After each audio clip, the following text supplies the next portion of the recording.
ছিল। কিন্তু আপনাদের পরিষ্কারভাবে বলছি, আপনারা বাজেটে আমাদের বঞ্চনা করেছেন, আপনারা বাংলার সমস্ত উন্নয়নের প্রজেক্ট বন্ধ করে দিয়েছেন, আপনারা বিরোধী দলের কোনো রাজ্যকে কোনো সুযোগ দেন না, এবং আপনারা আমাদের 3 বছর ধরে 100 দিনের কাজ বন্ধ, প্রধানমন্ত্রী আবাস যোজনা বন্ধ, রুরাল রোড যোজনা বন্ধ, সমস্ত কিছু বন্ধ করে রেখেছেন। এমনকি ফুড সাবসিডি পর্যন্ত দেননি। আমরা 1,71,000 কোটি টাকা পাই লাস্ট ইয়ার পর্যন্ত। এই বাজেটেও কিছু নেই, শুধু জিরো। এইটুকু বলার সাথে সাথেই আমার মাইকটা স্টপ করে দিয়েছে। আমি বললাম, why you discriminate, why you stop me? I am only attending. You should be happy for that.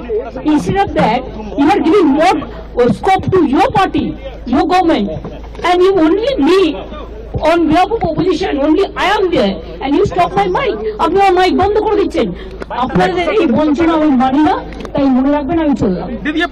Bengal का बंगाल का नहीं, सब रीजनल पार्टी का इंसान।